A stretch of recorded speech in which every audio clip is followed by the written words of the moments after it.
Welcome back to Preps Today with John Millea, starring, you guessed it, John Millea from the MSHSL.org, where you can read John's journal. Find his spoken word artistry here at TalkNorth.com. Best way to listen to this show or any of our many shows at the network. And by the way, we've just added Mark Rosen to the best sports lineup in town. Please subscribe if your favorite podcast app. It's free. It's the easiest way to listen. We're coming to you from the Aquarius Home Services Studios, and as always, we want to thank Jody Stay and Pizza Barn in Princeton. John, let's start today with Spring Has Sprung.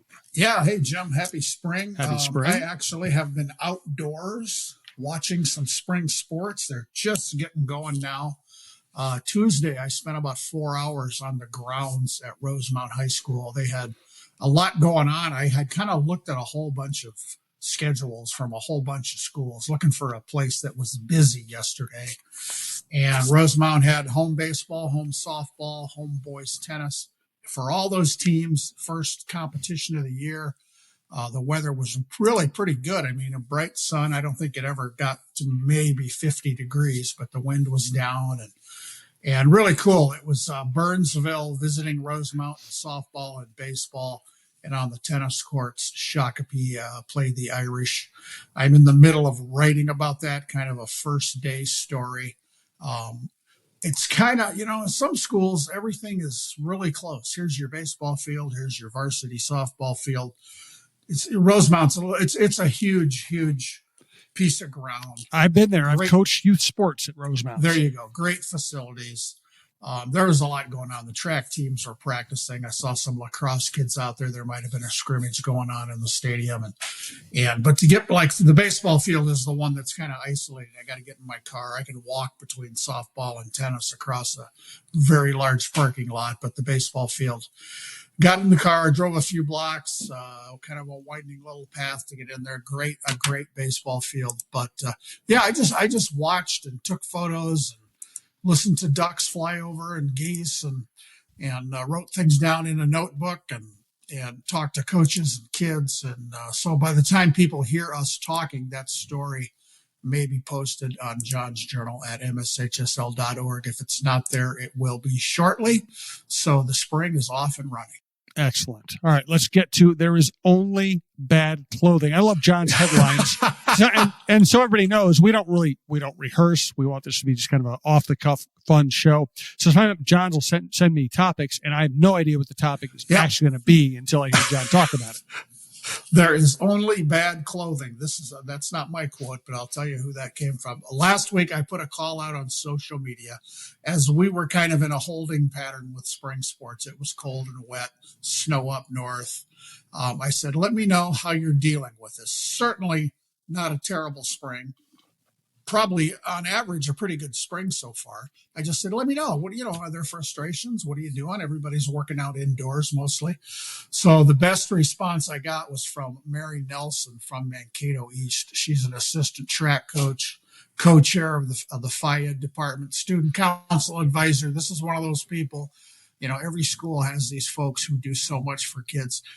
She wrote me an awesome note, and I'll just read it. It's three basic brief paragraphs. Quote, at Mankato East, our girls learned from day one that we never shy away from less than ideal weather. Rain, snow, sunshine, whatever the conditions, we embrace every opportunity to train and adapt. There's a Norwegian saying, there is no such thing as bad weather, only bad clothing. We live by a similar philosophy. Every experience is a chance to grow, learn, and navigate challenges safely. And Mary wrapped it up with this. Weather teaches us resilience, adaptability, and perseverance, the same qualities that track and field and life demand. We're grateful for every day we get to train and even more thankful for the sunny ones. That's awesome. And she sent a couple of photos that really tell the story. One is basically of the team standing on the track, listening to the coaches as snow is falling. There's big fat snowflakes. And the other one was from a different day with this bright sun shining over the kids as they worked out. And the subject line on Mary's email said, Mankato East Track embraces spring weather. What a great attitude that is. That's a great positive statement about high school activities in Minnesota, even when the weather doesn't cooperate. So apparently I own only bad clothing for 8 months of the year up here. Me too. It's funny, when I went to Rosemount on Tuesday, I loaded up. I took the stocking cap. I took my big gloves that I shovel snow with. I didn't take my biggest parka, but I took, I had a nice warm hoodie on, and I had a baseball cap, but I didn't need the heavy stuff. I kind of took a mid-sized jacket, and when I was sitting in the sun, it was pretty comfortable. I had my lawn chair, sat and watched some softball in my lawn chair. Had my first bag of sunflower seeds for the year. That's always a marker that spring is here. And I didn't need the heavy stuff. I was pretty happy. I was a little chilly when I got home. I ended the day. The baseball game was the last one to end, and I was sitting in the shade, and holy mackerel, that was chilly, but we survived. So yeah, I certainly didn't look good. We have warm stuff, and sometimes we have clothing that looks good, but usually it's not both. I think one of the blessings of getting older is that you don't care if you're warm. You don't care what you're wearing. You don't care what you look like. That's exactly right. That's exactly right. Little kids and old people just bundle up and don't care what you look like. That's right. You can get off of my lawn. Exactly. All right, let's talk about realignment. Yeah, this was not big news, but the high school league board of directors met last week. They meet every other month, and every other year, no, in fact, every 2 years, sections and classes are reshuffled. It's called competitive section realignment. This is all done in the name of fairness and parity, and enrollment is the key number here. Some schools, they grow or they shrink. They move up a class, they move down a class. So every school now knows where they will be starting next fall for the next 2 school years. For most schools, nothing ever changes. If you're a big, what we would call like in basketball, a 4-class system. If you're a 4A school, or you're in the biggest class, just not much is going to change. Sometimes you might go from one section to another. This mostly impacts the smaller schools that are on that bubble, that enrollment bubble. So the board of directors approved these new classifications. And as far as a reaction to this, I don't think there was any media coverage. Maybe some of the outstate newspapers maybe did a little wrap up of the schools they covered, but this is just not a big deal for most schools. Everybody knows it's coming. And the next big decision, kind of along the same lines, is district football placement. That's also every other year. And that process is underway. And boy, the people in the high school league office who deal with this, Bob Madison, one of our associate directors, this is Bob's world here. And Amanda is another person in our office. Amanda Johnson helps with that. Boy, they just look at maps and charts, and it's like a science project and geometry and math, things I know nothing about, but they do it well. So we should know the district football placement in June. I think the next time the board of directors meets, that should be finalized. So it's nuts and bolts inside the high school league stuff, but it's done often, and sometimes it can impact schools. I want to add a couple of brief notes here. We had a longtime coach resign, St. Peter girls basketball coach Bob Southworth. I know Bob. He called it a career. He's been the head coach at St. Peter for 15 years. He was a 2-sport standout at Gustavus Adolphus College. He's president of Hometown Bank in St. Peter.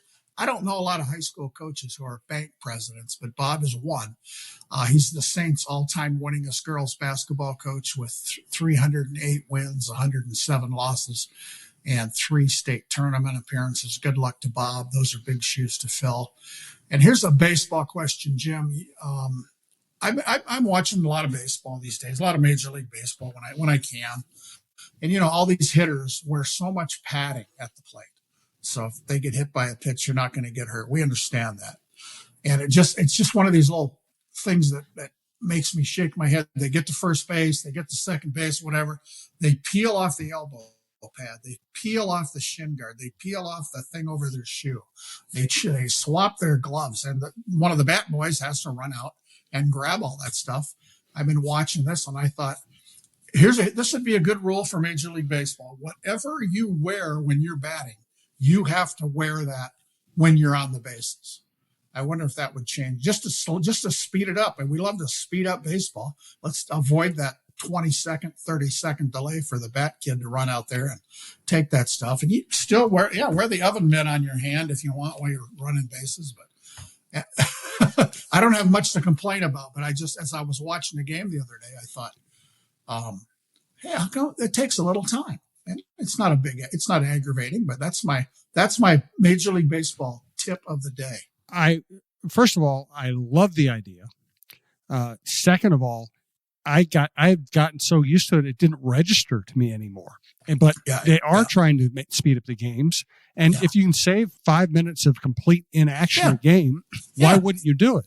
Right. Now, it won't work because to get it approved, Major League Baseball would need the approval of the Players Association, who would defend their players and say, no, this is important. We're going to do it. But you're absolutely right. It's one of those things that should happen that will never happen. Right. And you think the pitchers would be in favor because, it's they don't like those guys being all armored up. That's an advantage. They also don't like standing around waiting for it either. That's right. Now the bat kids are getting their steps in. That's for sure. Running out there how many times a game to gather up the gear. But it just popped into my head. We've been seeing this for a long time. And it just popped into my head. There's the guy peeling off all the pads and handing them to the kid. Hey, maybe we could keep wearing the stuff. Just you got to wear it on the bases. I like it. And I wonder if some of them would not, especially on their legs, on their shins and shoes, if they wouldn't wear so much. I don't know. I bet they would wear it and just accept that there might be 0.08 seconds slower going around the bases. That would really hurt my speed. Yes. It would be my excuse. Yes. That's right. We're going to get to this week's most valuable teammate and anything else John wants to get to this week. But first, let's hear more about Jody Stay and the Pizza Barn in Princeton. Yeah, Jim, let's start by talking about the pizza of the month for April at the Pizza Barn, the Seafood Scampi. It's got everything you'd want from the Pizza Barn, their homemade crust, their homemade garlic butter, shrimp, scallops, and crab, mozzarella, Parmesan, their own pizza topper goes on top. That's good for dine-in, carry-out, delivery, or take and bake all month, just like everything on the menu at the Pizza Barn. They've got the great lunch buffet Monday through Friday from 11:30 to 1:30. All kinds of great options every day. It changes all the time. That's a great place for lunch if you're in Princeton or traveling through. And thanks again to our friend Jody Stay and her crew at the Pizza Barn. They do so many great things that goes well beyond pizza and well beyond the food. They're a great community asset. No doubt about it. Thank you, Jody. Thanks also to Aquarius Home Services for sponsoring the network. Also, if you are the kind of person who likes THC beverages, one of our newer sponsors across the TalkNorth.com platform, Giggly THC Beverages, giggly.com, Gigli.com. Use the promo code Giggly North to get 50% off your first order. I actually like this stuff. You can drink it on a school night and there'll be no hangover, no lethargy. I highly recommend it. Now let's get to John's most valuable teammate.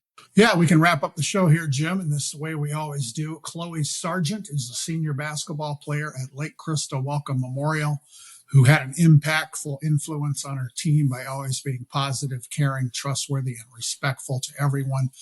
The only senior on the team, she is a leader in every way. She always helped younger players and lifted everyone up with her unselfish attitude. Congrats to Chloe Sargent of Lake Crystal Welcome Memorial on being named a most valuable teammate.